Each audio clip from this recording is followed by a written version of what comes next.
Sebenarnya sudah cukup mendengarkan apa yang disampaikan oleh Kiai Mutawakkil dan Kiai Anwar Iskandar, yang kebetulan tiga serangkai ini sama-sama jebolan Lirboyo.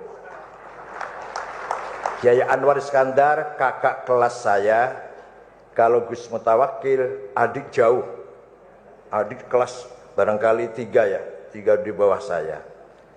Sama-sama jebolan Lirboyo, hanya bedanya kalau Kiai Mutawakkil makannya ada tempe, ada kerupuk. Kalau saya pagi kangkung, siang kangkung, malam kangkung.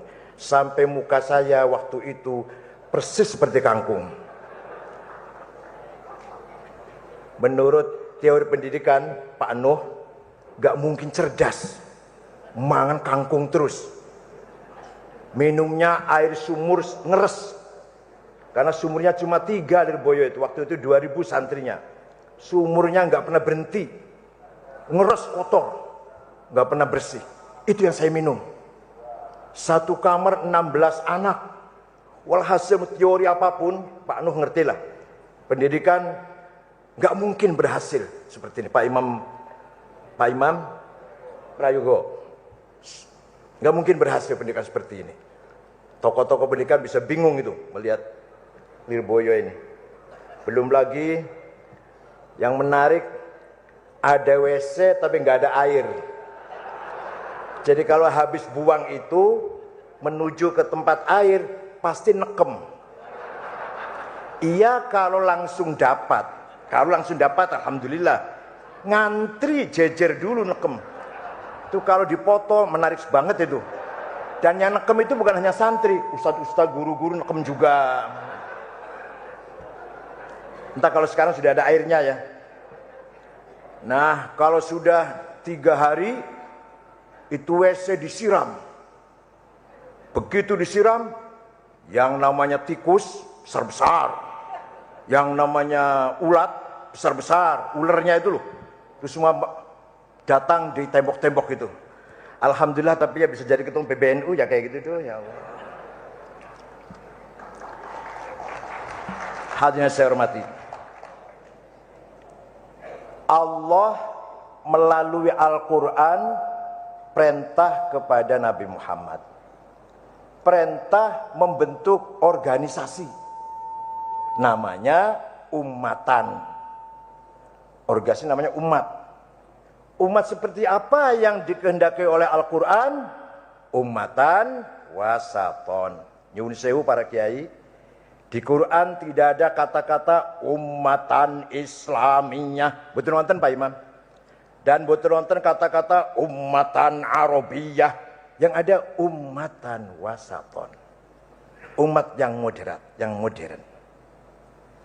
Nah, untuk menjadi umat modern ini harus diperjuangkan. Tidak mungkin kalau hanya berpangku tangan. Maka ayat Quran menggunakan wa kadzalika ja'alnakum ummatan wasata. Menggunakan fi'il madhi ja'ala, kata kerja ja'ala. Kalau kholaqo, waduh enak itu, tidur aja jadi itu kalau kholaqo. Kalau khalaqas samawati, khalaqal insan, monopoli ciptaan Allah, create Allah. Tapi kalau ja'ala, walaupun di situ fa'ilnya, subjeknya, pelakunya Allah, harus diperjuangkan. Itu bedanya khalaqa dengan ja'ala. Yang paling persis ayat nikah itu, bukan ayat nikah, ayat insan itu. Walaqad khalaqnal insana min sulalatin min tin. Saya ciptakan manusia dari tanah liat. Tsumma ja'alnahu nutfatan fi qarrin makin. Kemudian tanah liat saya jadikan nutfah, mani yang masuk ke dalam rahimnya istri. Ja'ala. Kok enggak khalaqa ya? Oh iya, karena supaya dari tanah liat menjadi mani butuh jelalatan dulu. Maka ja'ala menggunakannya. Setelah masuk dalam rahim mani itu khalaqa lagi. Tsumma ja'alnahu nutfatan fi qararin makin. Tsumma khalaqnan nutfata 'alaqatan fa khalaqnal 'alaqata mudghatan fa khalaqnal mudghata. Walhasil tugas kita hanya memindahkan dari tanah liat menjadi mani itu bantal guling, jelalat semua itu kemana-mana. Setelah itu Allah lagi tanggung jawab saya ciptakan darah segumpal, saya ciptakan daging segumpal, saya ciptakan tulang, kemudian saya biasi tulang itu menjadi rupa yang ganteng dan tampan dan cantik itu. Itu urusan saya kata Allah. Kholako. Ente tugasnya cuma apa tadi? Yang belakang bukan yang depan, yang belakang jawab. Apa tugasnya apa tadi? Jelalatan, ngos-ngosan. Enggak, kalau yang depan-depannya orang tua enggak saya ajak ngomong masalah ini enggak. Yang muda-muda aja, Pak. Ketua-ketua cabang itu masih muda-muda itu. Aduh, apalagi kalau saya 66, Masya Allah udah sebulan sekali itu. Itu sudah saya usahakan macam-macam. Madu Arab asli. Sarang semut Papua saya turutin. Ada lagi yang bilang dari Wonosobo jamu Purwoceng saya minum. Ada lagi dari Jatinegara, Jakarta, ada orang jual jamu, namanya jamu itu Jakarta Bandung. Gambarnya mobil bis gambarnya. Saya tanya kenapa? Ya kan 2 jam Jakarta Bandung. Enggak tuh, enggak ngefek, saya udah enggak ngefek sudah.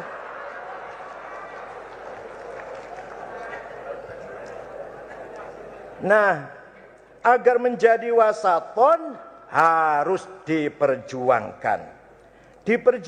Perjuangan agar sukses harus cerdas. Maka yang namanya tawassut harus cerdas. Yang tidak cerdas tidak mungkin tawassut. Atau dengan kata lain, yang tidak tawassut tidak cerdas. Karena nggak butuh cerdas. Untuk Allahu Akbar gitu aja kok butuh cerdas. Nggak tawassut. Kalau Allahu Akbar mesti butuh cerdas. Atau sholat nggak wajib. Atau LGBT boleh, hak asasi manusia. Ya nggak butuh cerdas ngomong gitu aja kok. Yang cerdas itu agama, nas, Quran dan hadis kita gunakan menjadi, kita amalkan, kita pegang erat-erat, tapi akal juga difungsikan. Maka gabungan antara Quran, hadis dan akal, nas ada 2, Quran dan hadis, akal ada 2, akal kolektif, ijma, konsensus, akal sporadis, qiyas, analogi. Quran ayatnya ada macam-macam, muhkamah, mutasyabihah, mutlaqah, muqayyadah, ammah, khassah, hakiki, majazi, nasikhah, mansukhah. Hadis ada 4 grade, mutawatir, masyhur, aziz, ahad.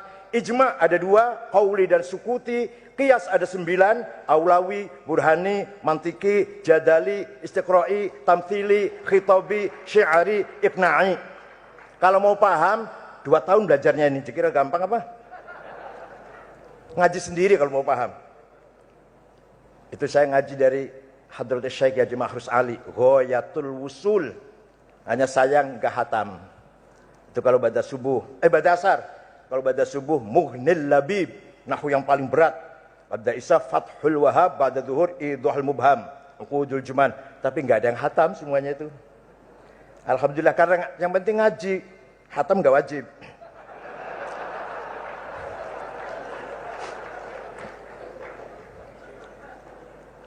Contoh yang paling nyata tawassut adalah madhab Imamuna Asy-Syafi'i, Abu Abdullah Muhammad bin Idris bin Uthman bin Abbas bin Syafi' bin Musayyab bin Ubaid bin Abdul Yazid bin Abdul Muttalib.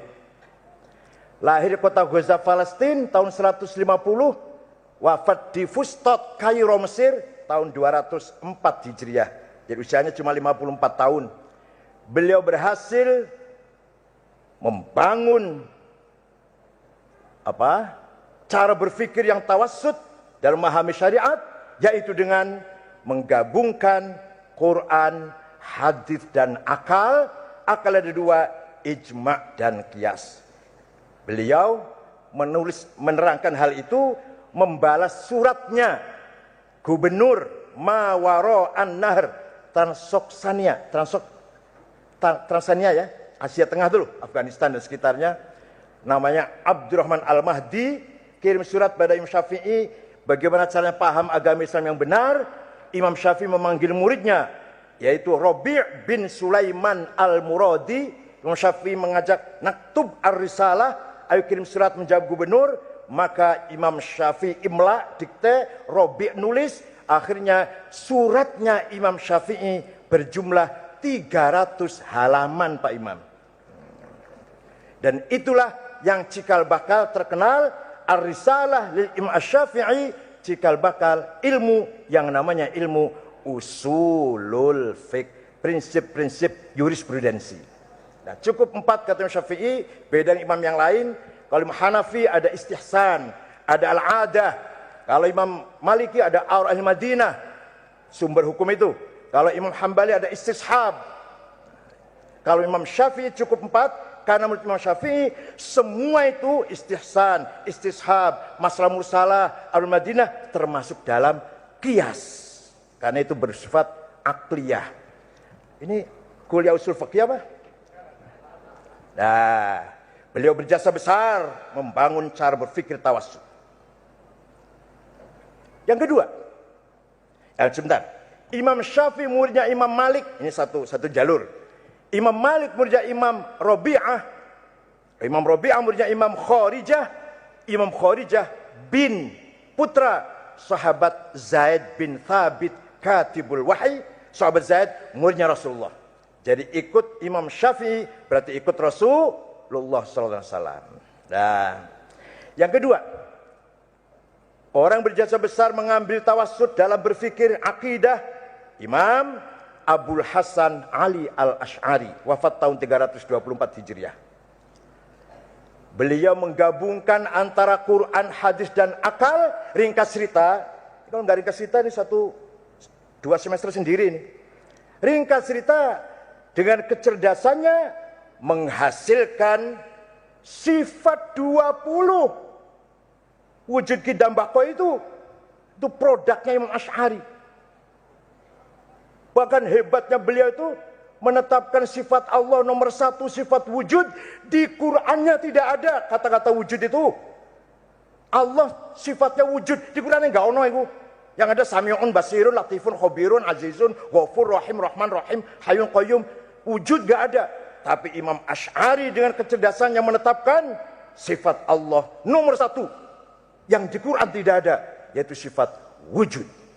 Karena menurut beliau sebenarnya kita ini tidak ada, tapi kita ini diadakan oleh yang ada. Yang ada sebelum kata ada itu ada, sudah ada. Bahkan kita menggunakan kata ada karena ada yang ada, kita menggunakan kata tidak ada karena ada yang ada, maka yang ada hanyalah yang ada. Halah paham murah ya, senang gurih paham murah empuk. Maka Imam Asy'ari menetapkan sifat Allah nomor 1, sifat ada. Padahal di Qur'annya enggak ada itu. Beliau menulis kitab Maqalatul Islamiyyin Al-Ibanah Ar-Risalah Al-Thaghir Al-Luma'. Beliau punya guru namanya Abu Ali Al-Jubai. Abu Ali gurunya Abul Hudzal Al-Jubai. Abul Hudzal gurunya Abul Ibrahim An-Nadham.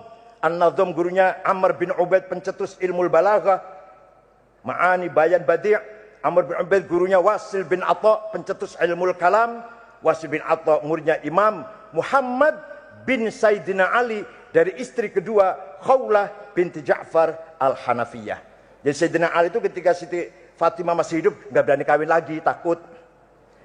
Setelah Siti Fatimah wafat kawin lagi dengan Khawlah binti Ja'far. Punya anak Muhammad, cerdas, nggak berpolitik. Sayyidina Hasan, Husain berpolitik. Terjadi Karbala, terjadi apa itu konflik politik itu. Imam Muhammad tidak berpolitik, ngaji saja, khitoh saja. Buka pengajian di Madinah, muridnya Ghailan Ad-Dimashqi, Ma'bad Al-Juhani, pendiri madhab Qadariyah, Wasil bin Atha, pendiri madhab Mu'tazilah, Jaham bin Sofwan, pendiri Jahamiyah. Alhamdulillah itu murid-muridnya Imam Hanafiyah. Sama seperti murid dari Boyo lah. Ada yang ketua umum, ada yang Rais Syuriah, ada yang ketua wilayah, luar biasa. Ada yang pendiri warteg, ada pendiri bensin 2 tak, enggak apa-apa, itu pendiri. Itu muridnya Muhammad bin Hanafi bin Sayyidina Ali. Hanya terkenal bin Hanafiyah. Itu membedakan dengan Sayyidina Hasan Husain yang sibtu Rasulullah. Imam Asy'ari punya murid. Di antaranya yang terkenal Abdullah Al-Bahili. Kitabnya hilang. Nggak ketemu. Al-Bahili punya murid Abu Bakar Al-Baqillani. Kitabnya At-Tamhid, Al-Insaf, Al-Bayan, Al-I'jaz.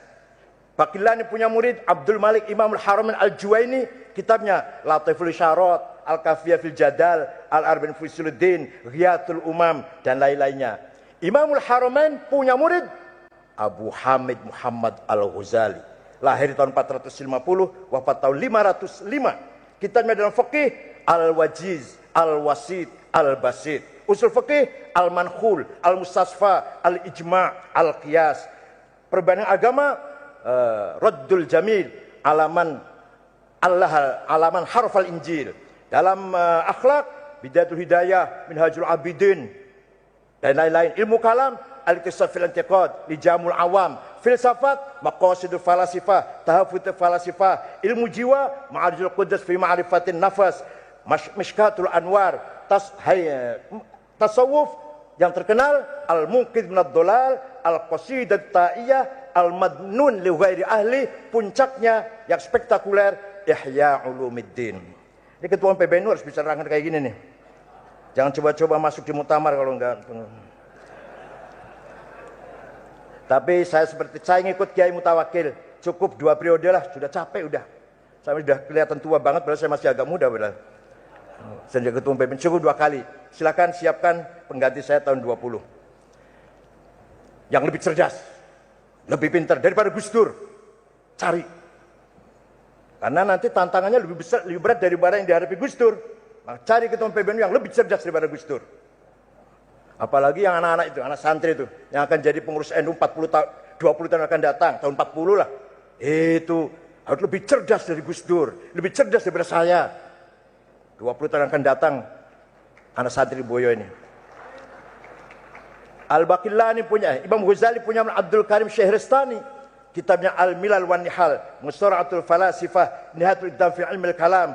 Syahristani punya murid Muhammad bin Umar Fakhrul Razi, kitabnya Al-Mahsul fi Ilmil Usul 4 jilid, Al-Matalibul Aliyah fil Falsafah Islamiyah 5 jilid, Al-Mabahatul Masyriqiyah 4 jilid. Puncaknya Mafatihul Ghaib atau tafsir yang besar 16 jilid dengan percetakan yang sangat rapat. Seandainya dicetak model sekarang, titik, koma, ganti elinnya 40 jilid itu. Seandainya seperti sekarang, sistem sekarang. Imam Razi punya murid Abduddin Al-Iji, kitabnya Al-Mawaqif 7 jilid, disyarahin oleh Abu Ali Al-Jurjani. Al-Iji punya murid Abdullah As-Sanusi, yang punya kitab Al-Aqidatul Kubra. As-Sanusi punya murid Ibrahim Al-Baijuri, yang punya kitab Jauhar Tauhid, yang diterjemah oleh Mbah Soleh Semarang, bahasa Jawa.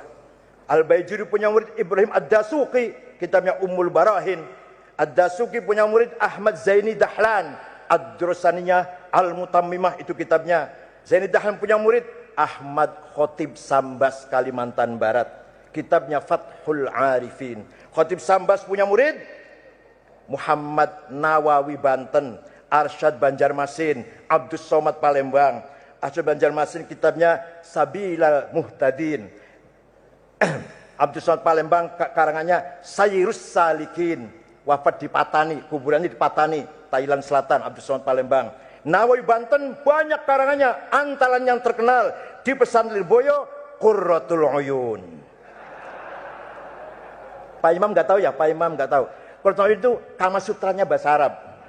Ada 28 posisi dalam kitab itu. Tapi jangan dibaca bulan Ramadan loh, nanti untuk pas bulan Ramadan.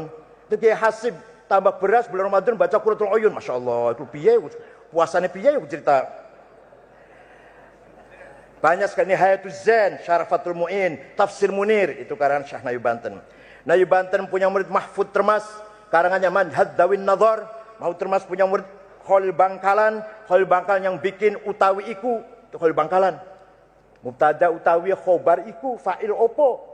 Fa utawi li mubtada iku khobar, opo li fa'ilin wa naibih dhohar. Wa ing li maf'ulin bihi krono li maf'ulin li ajlihi wa ing dalem dhorof serta li maf'ulin ma'ah wa kang sifah silatu mausulin kada mitlus sifah wal mutlaqul maf'uli fihi kelawan kada kabaul jarri fatlu bil bayan apane litamyizi hale halu fajtahidu bil hifdhi ya rijalu. Masih hafal saya. Hadirin yang saya hormati. Kemudian Khalil Bangkalan punya murid Hadratus Syekh Haji Hasyim Asy'ari. Di antara lain saja gurunya banyak gurunya. Pulang dari Mekah mendirikan Nahdlatul Ulama. Ringkas cerita itu. Wafat diganti oleh putranya Kiai Wahid Hasyim. Wahid Hasyim oleh putranya Abdurrahman Wahid. Al-Wahid diganti oleh Hasyim Muzadi. Hasyim Muzadi diganti oleh jadi ber-NU itu ikut Kiai Ma'ruf Amin sampai Gusti Allah. Masya Allah. Makanya kalau di Mungkar Nakir tanya, marrobuka, rombongan Hasyim Asy'ari malaikat. Ente tahu nggak Hasyim Asy'ari? Atau bila perlu gini jawabnya, bila perlu sini. Marrobuka, siapa Tuhanmu? Kok nanya saya siapa Tuhan? Saya tiap hari dakwah mengenalkan masyarakat agar kenal Allah. Ente yang nggak pernah berjuang sama sekali nanyain saya. Sana pergi. Kalau Salih Boyo berani bentak Mungkar Nakir, insya Allah berani itu. Oh nggak pernah dakwah nanyain saya tiap hari dakwah. Sana pergi udah. Itulah sanadnya Nahdlatul Ulama. Insya Allah selama ada sanad berarti masih orisinil. Nah, yang kedua tasamuh. Tadi sudah disinggung-singgung oleh Kiai Anwar Iskandar panjang lebar. Toleran, menghormati perbedaan. Walau syaa rabbuka la'amana fil ardi kullum jami'a afa anta tukrihun nas hatta yakunu mu'minin. Seandainya Allah menghendaki ini saya di muka bumi ini menjadi orang Islam semua, tapi saya tidak menghendaki. Apakah kamu akan menggunakan kekerasan? Walau syaa Allah ja'alakum ummatan wahidah. Seandainya saya hendaki, Allah menghendaki ini saya di muka bumi ini satu bangsa, tapi saya nggak menghendaki itu. Biarkan berbangsa-bangsa, agama pun berbeda-beda. Kira-kira itu artinya. Jadi lah, toleransi ini muncul dari akhlakul karimah.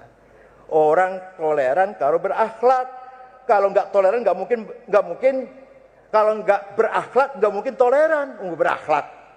Maka perlu disinggung atau perlu diperhatikan, Pak Anuh, kurikulum pelajaran agama di sekolah bukan di pesantren. Gimana? Apa yang harus diperhatikan? Yang saya lihat pelajaran agama di sekolah yang disampaikan cuma sejarah perang saja, perang Badar, perang Uhud, perang Ahzab, perang Fatimah, perang Mu'tah. Pantesan radikal-radikal. Betul. Nah, kemarin sudah ada dari Mendikbud, ada dari Ma'arif, dan ada dari NU-nya juga. Kita kumpul FGD di lantai 8 meninjau ulang kurikulum pelajaran agama. Ini gara-gara yang disampaikan cuma ayat perang, maka si anak sekolahnya bisa cuma ayat perang, nggak tahu ayat yang lain. Diamalkan lagi damai. Bahkan yang lucu lagi, sambutan resepsi perkawinan, ayat perang yang dibaca. Lagi kawinan, ayat perang. Jadi si pengubom Dita ini megang ayat falladzina hajaru wa ukhriju min diyarihim wa udzu fi sabili wa qatalu wa qutilu law kaffiran an sayiatihim wal khilan jannatin anhar. Barang siapa keluar dari rumah jihad, mati, membunuh dan terbunuh, langsung masuk surga tanpa dihisab, disambut bidadari cantik, sudah telanjang bidadarinya. Ndak semua apa? Mas, ini Pak Imam, itu ayat perang. Jangan dibaca ketika damai. Itu ayat turunnya ketika perang Ahzab, perang Khandaq. Madinah diserang oleh 10.000. Seluruh suku Arab di bawah komando Abu Sufyan nyerang Madinah. Nabi bikin parit Khandaq melindungi kota Madinah. Di situ terjadi Nabi kelaparan. Nabi lapar, nggak ada makanan sampai diganjel batu. Ya di situ kejadiannya. Bukan terus-terusan lapar, enggak. Dikira Nabi Muhammad terus-terusan lapar, enggak, di situ aja kejadiannya. Nah, sudah dibikin parit, masih ada beberapa kuda, musuh naik kuda bisa masuk Madinah. Masih ada. Sampai Sa'ad bin Mu'ad kena panah, kakinya pincang. Sahabat Sa'ad bin Mu'ad. Nah, beberapa sahabat yang hatinya kecil, minder, ketakutan. Turun ayat itu, jangan takut, maju. Kamu membunuh atau kamu mati, surga balasannya. Itu ayat lagi mensupport agar berani. Masa lagi perang ayatnya la yaskhar qaumun min qaumin asa ayyakunu khairam min istanibu katsir. Ya kalah nanti perangnya. Lagi perang ayatnya jangan saling menghina, jangan saling ngintip kesalahan orang lain, jangan ojo ngrasani, ojo suudzon. Ya kalah perangnya. Maka pentingnya pesantren itu Pak Nuh, kita mengkaji tafsir dari sisi asbabun nuzul, konteks turunnya ayat itu. Kalau nggak diajari nanti bahaya sekali. Apalagi cuma pesan kilat 2 minggu. Waduh, sangat bahaya sekali. Nggak apa-apa, kita senang. Kita senang ada anak sekolah belajar Islam 2 minggu. Tapi jangan kalau sudah selesai paling benar, dikira paling Islam. NU kurang Islam, ahli bid'ah NU. Ya, kalau dilayani yang kok bodoh-bodoh, aku insya Allah ini orang dilayani ya piye. Masalah tadi disinggung bahwa saya sering dihina oleh di medsos itu.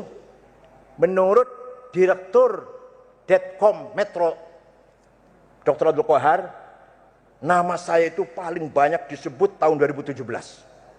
Presiden pun kalah. Lebih dari 300.000 nama saya disebut di medsos 1 tahun. Tapi 75% menghina mencaci maki. Hanya 25% yang agak muji-muji lah. Bagi saya yang mencaci maki la yang kusumin nisye. Yang memuji-muji la yaziduni syai'. Yang muji-muji enggak nambahin apa-apa, yang mencaci maki enggak ngurang apa-apa. Dikira saya takut apa? Dikira saya putus asa minder apa? Tidak pernah kenal dengan takut saya, insya Allah. Kecuali kalau takut sama istri. Dikira saya minder apa? Dicaci maki, silakan caci maki. Nyudo dosa malah, alhamdulillah. Ngurangi dosa dikit-dikit. Yang selama yang memuji dan mencaci maki manusia sama dengan saya, tidak berpengaruh pada diri saya sama sekali. Sedikit pun enggak berpengaruh. Likaila ta'sau ala ma fatakum wa la tafrahu bima atakum. Al-Qur'an berfirman, Allah berfirman, jangan sombong ketika kamu berhasil, jangan putus asa atau minder ketika kamu gagal. Biasa sajalah seperti ini. Hadirin saya hormati. Nah, satu lagi orang cerdas nih. Saya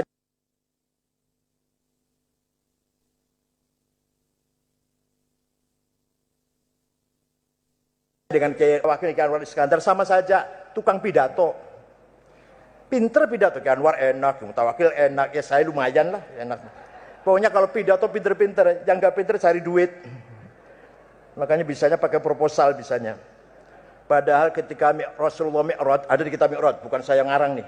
Waktu Rasulullah Mi'raj, Rasulullah lihat orang tinggi besar, bangkit dari kuburan, mukanya ambrol, nggak ada dagingnya. Rasul tanya pada Jibril, siapa ibu Jibril? Niku umat panjenengan yang rajin bikin proposal. Tenang. Yang suka minta-minta, ya, bukan bikin proposal, suka minta-minta. Itu tangisin kuburan, tinggi besar, mukanya nggak ada dagingnya. Allah, Insya Allah. Makanya saya pernah pidato di depan Pak Jokowi. Kita dengan pemerintah sama saja Pak. Akidahnya sama, ideologinya lah akidah tuh. Akidah sama, Pancasila lah. Prinsipnya itu. Ya Islam Sunnah Jamaah Pancasila. Kobilahnya sama. Kita ini satu suku besar bangsa Indonesia. Yang beda ghanimah.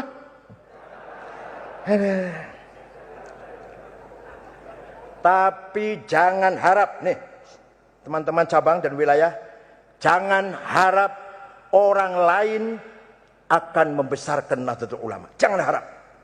Harus berdiri sendiri.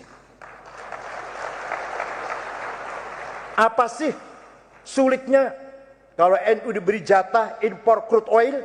Gak pernah terjadi itu. Apa sih sulitnya kalau NU dikasih proyek PLTU satu saja 300 megawatt? Nggak terjadi itu. Apa sih sulitnya kalau dibikin agen LPG di Jawa Timur pegang NU? Nggak terjadi itu. Bahkan Bank Mandiri yang sudah MUI akan bikin kartanu pakai ATM sekarang berhenti. Pasti ada pihak ketiga yang menghentikan itu. Kenapa? Kalau secara bisnis Bank Mandiri untung dong. Warga NU nanti nasabah Mandiri semua nanti akan dapat ATM yang ada gambar NU-nya. Mengapa berhenti? Saya yakin ada pihak yang tidak senang kalau NU itu kaya, kalau NU itu Oleh karena itu percayalah dengan diri kita sendiri, nggak usah percaya pada orang lain. Gitu. Gini aja udah berjalan baik. Kemarin ada tamu rektor Universitas Al-Fatah dari Wujdah, Maroko, ke Lirboyo juga, ke pesan saya Kempet terus ke sini. Heran, santri segini banyaknya, pondok segini besarnya, tidak ada APBN, nggak ada anggaran dari pemerintah. Terheran-heran, nanti pulang juga masih heran, nggak hilang-hilang herannya itu. Tanya, Nahdlatul Ulama itu anggotanya berapa? 91 juta. Oh, Masya Allah. Ulama belum? Iya, iya. 91 juta ulama semua? Iya, iya, iya. Ya ada ulama kan macam-macam. Ada Kiai Tandur, ada Kiai Sembur, ada Kiai Pitutur, ada Kiai Mulang, Kiai Anwar Mansur. Alas, hidupnya sederhana. Ada Kiai Sembur, lah ini agak mamur nih. Dungannya mandi, wah apalagi caleg-caleg datang semua. Yang ketiga Kiai Pitutur, ceramah kesana kemari. Asal berani dan lucu, laris banget itu. Sampai habis 1 tahun ceramah terus. Tapi yang betul-betul ulama yang mengurusi ma'had, ta'lim, tarbiyah yang tidak ada gajinya, tanpa ada apa-apanya.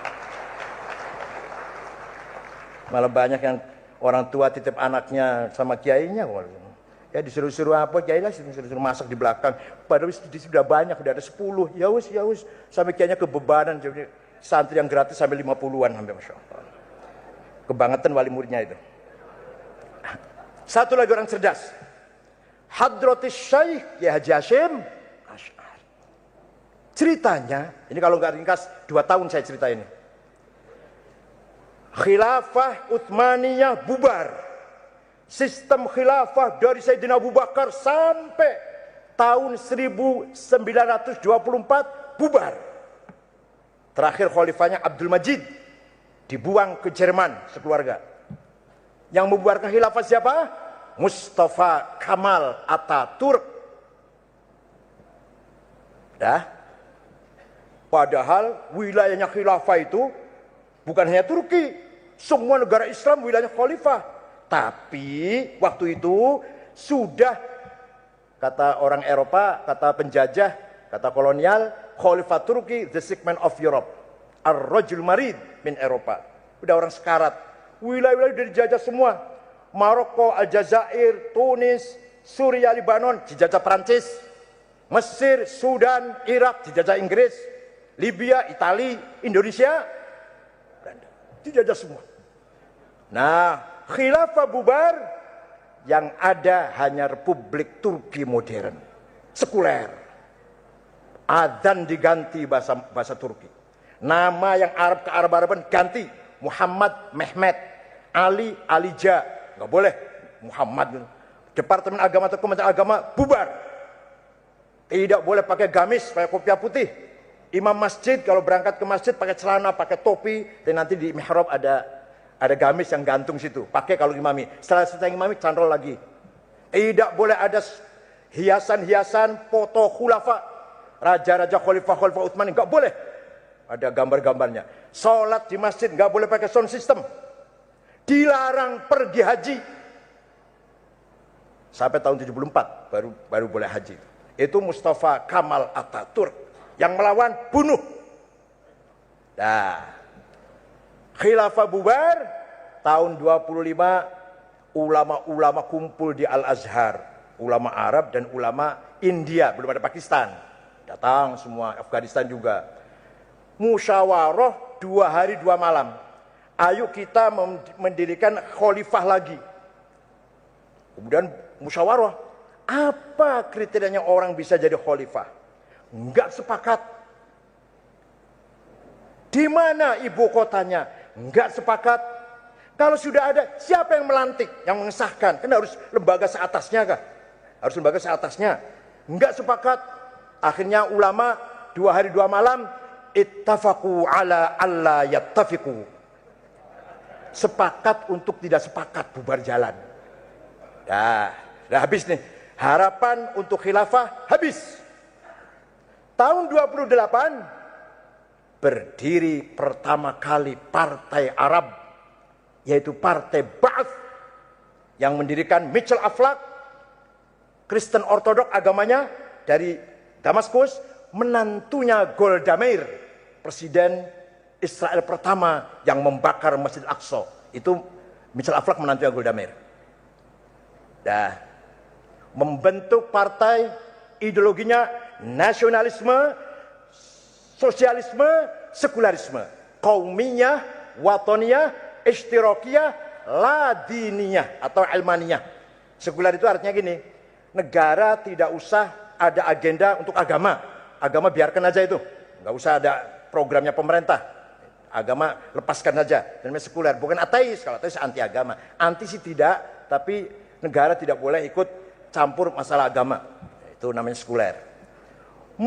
Mitchell Aflaq menggembleng kader-kader pemuda-pemuda Arab, aktivis-aktivis Arab dari Irak, Hasan Bakar, Saddam Hussein, Toha Yasin Ramadan, Tariq Aziz, Ibrahim Hamudi. Dari Suriah, Hafid Asad, Abdul Karim Qasim, Abdul Halim Khaddam, Said Muallim. Dari Mesir, Zakaria Muhyiddin, Muhammad Najib, Jamal Nasir, Anwar Sadat. Dari Sudan, Ja'far Numeri. Dari Aljazair, Hawari Boumediene, Boudiaf, Shadli bin Jadid, bin Bella. Dari Tunis, Habib Bourguiba. Dari Libya, Abdul Salam Jalud.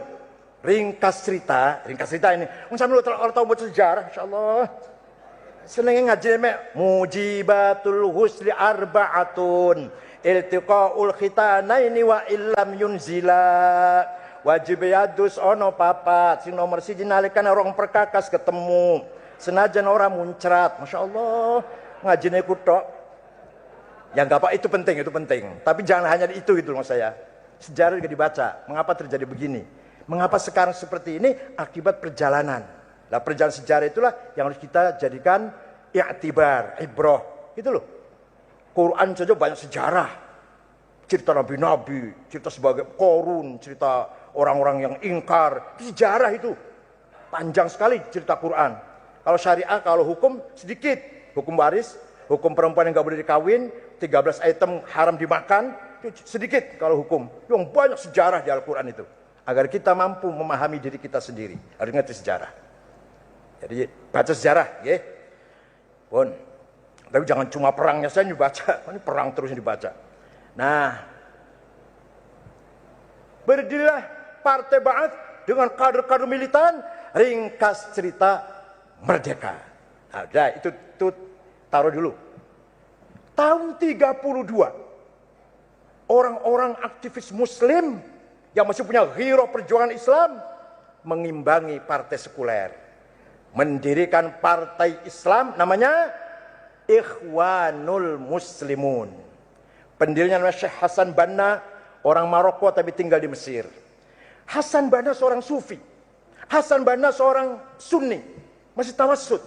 Literatur tujuannya apa? Menjaga akidahnya anak-anak muda Islam, akhlaknya juga. Makanya menggunakan tafsir Ibnu Katsir, Bulughul Maram. Itu Hasan Banna. Ringkas cerita, Hasan Banna terbunuh karena anak muda Ikhwan Muslimun membunuh Perdana Menteri An-Nagrasyi ketika Raja Faruk ini masih.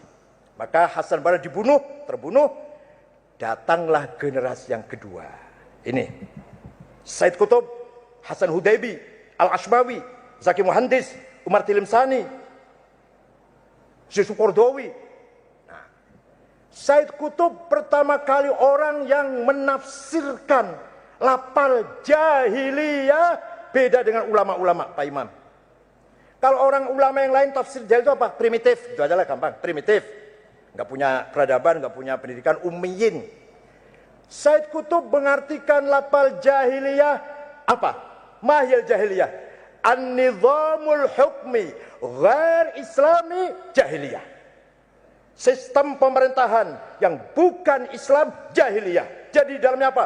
Komunisme jahiliyah, kapitalisme jahiliyah, sosialisme jahiliyah, sekularisme jahiliyah, nasionalisme jahiliyah, pilihan umum jahiliyah, DPR jahiliyah. Paham betul? Yang belakang paham betul? Jadi semua yang bukan sistem Islam masuk dalam kategori jahiliyah. Dah.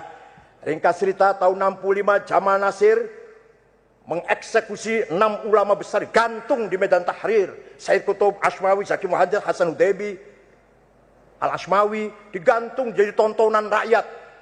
Ulama besar digantung. Ini ulama besarnya, yang ulama MWC-nya banyak dibunuh tapi nggak masuk sejarah. Pasal isu di MWC, ranting banyak dibunuh, tapi nggak ada ceritanya ngorok MWC. Ini yang besar sebelah Said Qutb, Ashmawi, Zaki Muhammad, Hasan Hudaybi digantung di Medan Tahrir tahun 65. Ikhwan Muslimun dibubarkan, partai terlarang. Ya, bubar.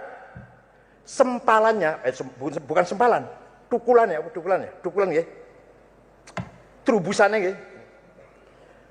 Ikhwan dibubarkan, lahirlah partai atau gerakan yang lebih radikal.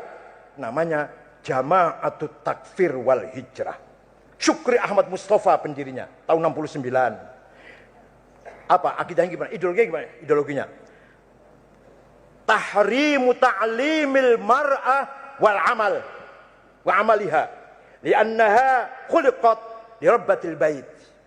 Haram perempuan kerja keluar dari rumah, haram sekolah golek ilmu perempuan. Tahrimul qabdil ma'ash min hukumah, haram menerima gaji dari pemerintah. Tahrimul muhakamah fil qada'il hukumi, haram berpengadilan, berperkara pengadilan pemerintah. Tahrimu qira'atil majallat was suhuf wal manshurat wa musyahadatul televizyon wa idha'ah wal idha'ah wa istima' idha'ah, haram semuanya. Bahkan lebih dari itu, semua kufar kecuali kami. Jadi Syekhul Azhar kafir, Hufadzul Quran kafir, Syuyukhut Turuq Sufiyah kafir, kufar kulluhum. Sing hafal Quran kafir, ulama-ulama kafir semua di Mesir itu, kecuali mereka yang gak kafir. Kemudian membunuh menteri agama, kalau di sini menteri agama, kalau di sana menteri Haji wa Auqaf, namanya Profesor Dr. Husain Adz-Dzahabi, yang punya kitab At-Tafsir wal Mufassir. Bunuh. Juga membunuh wartawan Ahram senior Yusuf Sibai. Puncaknya membunuh Presiden Muhammad Anwar Sadat tanggal 3 Oktober tahun 81, yang mengeksekusi seorang sersan namanya Khalid Islambuli. Itu yang membunuh Anwar Sadat. Juga tukulannya kaum muslimun. Satu lagi ada lagi apa? Hizbut Tahrir. Yang bangun namanya Taqiyuddin An-Nabhani, orang Palestina. Diganti oleh pengganti setelah wafat Abdul Qadim. Wafat diganti oleh Abu Rustah. Pusatnya sekarang di mana pusatnya? Di London. Sama dengan Ahmadiyah di London. Lumayan nganggo guyon-guyonnya Inggris lah, yang ngeledak negara-negara Islam lumayan. Ada alat dua, Hizbut Tahrir dan Ahmadiyah. Paham betul? Maksud ini sudah berapa materi ini sudah tadi? Syafi'i syariah, Asy'ari akidah. Ini apa ini? Nah, jadi di Timur Tengah, kalau tidak sosial sekuler, Islam radikal yang ada. Yang Islam tidak nasionalis, yang nasionalis tidak Islami. Di Indonesia, Hadratus Syekh Hasyim Asy'ari sudah tahu betul, tahu ini. Maka cepat-cepat membuat jargon yang terkenal, hubbul waton. Nah, apa artinya itu? Bukan hanya sekedar cinta tanah air, bukan, kurang pas. Saya ngartikan nasionalisme bagian dari iman. Ada yang ngeyel, yang ngeyel lah, terserah enggak. Mana itu hadisnya? Apa benar min syu'abil iman hubbul waton itu? Ada kitabnya Syu'abul Iman dari Imam Al-Baihaqi. Digolei, ya orang ono itu hadis. Bukan hadis, Mas. Ini biasanya ngomong hadis itu SAG, keluaran sekolah swasta, masuk kuliah 2 kali seminggu, Jumat karo Sabtu, dosennya sering bolos, dia sering sakit. Bayar 15 juta di wisuda. Jadi SAG. Nabi bersabda mencintai tanah. Itu hadis SAG, Masya Allah. Biasanya KUA. Hubungan iman itu Kiai Hasyim Asy'ari, bukan hadis. Apa artinya? Bukan syu'abul iman, bukan. Mengharmoniskan, mentaufikkan antara agama dan politik kebangsaan. supaya agamanya kuat, selamat, dirawat dengan kebangsaan, kebangsaannya lestari, punya roh, punya spirit, punya napas dengan napas agama. Nasionalis, religius nasionalis. Itulah nasionalis Hasyim Asy'ari, bukan ketularan Michel Aflaq, bukan karena baca bukunya Ernest Renan, What is a Nation, yang ditulis pada tahun 1895.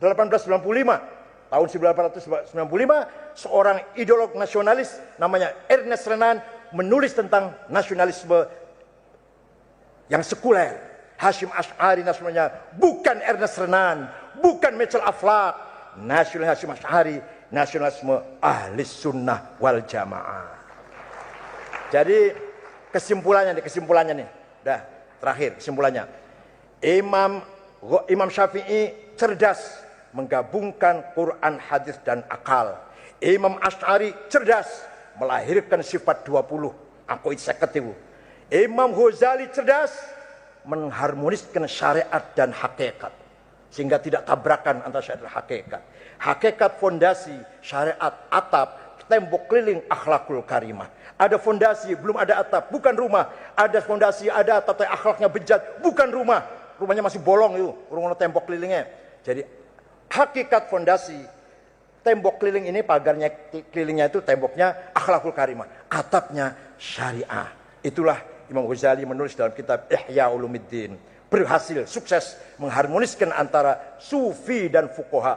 Dulu sebelum ada Imam Ghazali sering tukaran sufi karo fuqaha itu.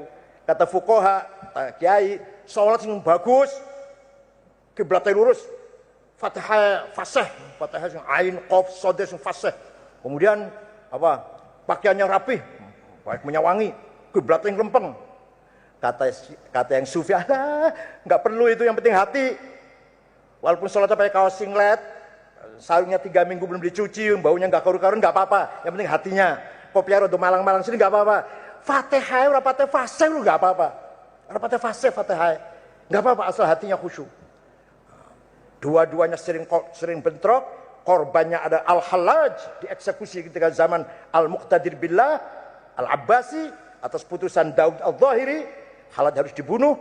Ghulam Al-Khul juga dieksekusi, dihukum mati. Mutawakkil ala Allah, itu juga bukan mutawakkil waliullah sana, pernah dipenjara oleh Khalifah Mu'tasim atau Ma'mun. Walhasil konflik antara fikih dan sufi selalu ada korban sampai hukum mati, konflik sufi dan fatwa. Imam Ghazali datang berangkat dari ayat fakhla'na 'alaika innaka bil wadil muqaddasi tuwa. Nabi Musa diundang oleh Allah, pas sampai ke wadi jurang tua, ikhla'na 'alaik, Musa lepaskan 2 sepatumu. Kata ahli tafsir, ya sepatu suruh lepas. Kata sufi, Musa sih Allah repot-repot mengundang Nabi Musa, hanya perintahnya 4 sandal. Jadi apa? Sandal itu hawa nafsu, ghadabiyah dan syahwatiyah. Kata ahli tafsir, yang biasa, yang ulama tafsir, ente ngerti bahasa Arab enggak? Na'alaika ku mana hawa nafsu kondiku. Na'alaika ku sepatu, sandal, trumpah, bakyak, selop, teklek, apa lagi? Boleh, itu boleh. Na'alaika mana itu? Na'alaika hawa nafsu. Dari mana itu bahasa Arab kamu itu? Tapi kata sufi tetap, na'alaika manane ghadabiyah dan syahwatiyah, harus dilepas. Kalau baru ada artinya, Allah merintah melepas 2 hawa nafsu itu, ada artinya Allah memanggil.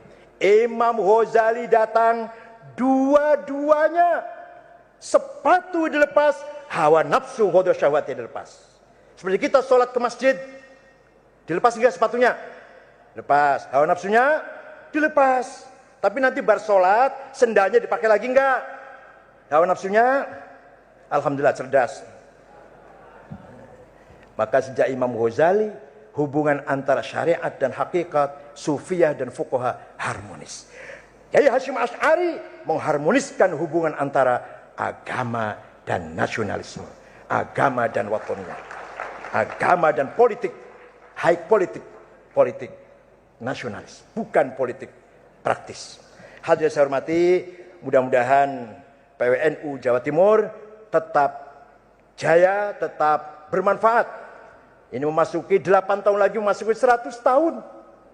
Kira-kira 100 tahun yang kedua ini masih ada nggak NU ini? Masih. Kalau masih diperhitungkan nggak? Nah ini jawabannya. Masih ada gunanya nggak NU ini? Kalau masih itu 100 tahun yang akan datang, 100 tahun yang kedua ini. Akan ada gunanya. Dengan syarat. La khayra fi katsirin min najwahum illa man amara bi shadaqatin aw ma'rufin aw islahin bainan nas. Percuma kamu berorganisasi, percuma kamu berpartai politik, percuma kamu bernegara, ber-DPR, kecuali kalau agendanya 3. 1, amar bi shadaqatin, hilangkan kemiskinan. Sekarang keadilan distribusi masih sangat pincang. Pasar bebas mengandung kezaliman. Tapi ya coba, pengusaha tempe, tahu, solikin, Jumadi, Zulkifli, Madrais dilepas di pasar bersaing dengan Agung Podomoro, Sinarmas, Lipo. Mana mungkin itu dilepas? Ya sudah, kalau gitu sosialisme lah, rata. Juga salah sosialisme. Sosialisme itu artinya ada orang punya potensi 80% misalkan. 50 saja rata-rata. Itu juga salah. Nahnu qasamna bainahum ma'isyatahum. Nah, saya bagi rezeki itu masing-masing beda-beda. Sudah saya lebih tahu lah bagaimana tentang bagi rezeki. Oleh karena itu pemerintah harus ada afirmasi kepada pengusaha kecil. NU tidak anti konglomerat, tapi konglomerat harus nyangking pengusaha menengah. Pengusaha menengah harus dongkrak pengusaha kecil harus membuka lapangan kerja. Itu yang paling benar seperti itu. Kita ini kalau hanya mengikuti pasar bebas, pasti yang akan dirugikan kita sendiri. Coba bayangkan, yang punya batu bara, minyak, gas, nikel, timah, boksit, mining, kita punya. Tapi yang menentukan harga bukan kita.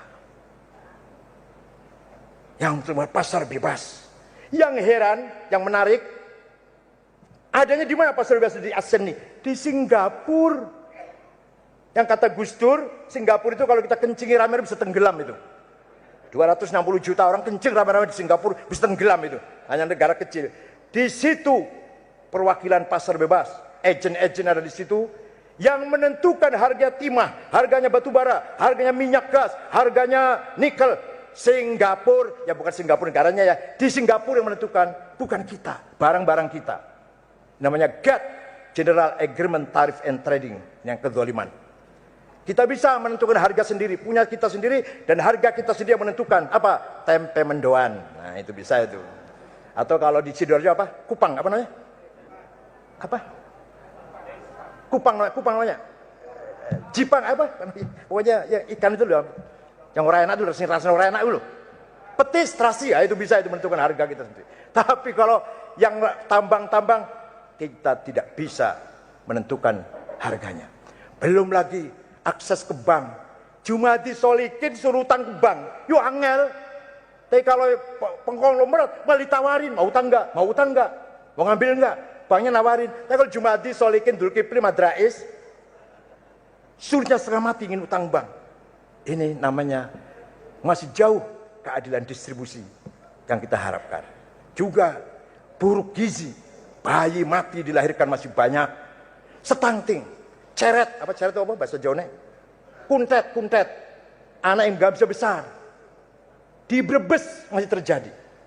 Di Brebes yang terkenal penghasil bawang merah paling banyak di Jawa, di Brebes anak kecil gak bisa besar karena buruk gizi.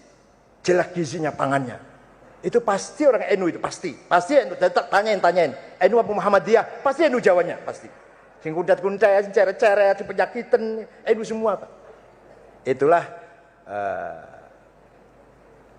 yang dihadapi kita di masa akan datang. Kalau soal medsos nggak usah dipikirin, di Quran sudah ada. Wala tuti' kullahallafim mahin, hammazim masya'im binamim, manna'in khairi mu'tadin athim, utullim ba'da dzalika zanim. Itu Qurannya sudah ada yang menangkal medsos, bully apa hoax, berita hoax, adu domba itu. Hadirin saya hormati, NU Jawa Timur, harapan kita semua, bahkan NU Jawa Timur kadang-kadang lebih dipandang daripada PBNU. Lebih dipandang jadi standar NU Jawa Timur. PB malah disingkirkan malah.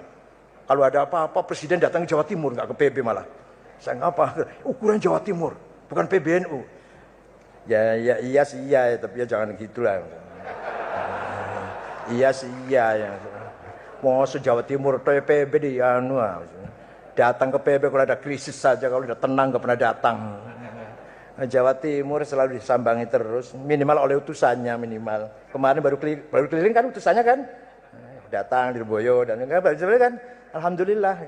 Ya Goni masih di sini lah, masya Allah. Enggak Goni mah enggak, cuma apa rujak cingur paling.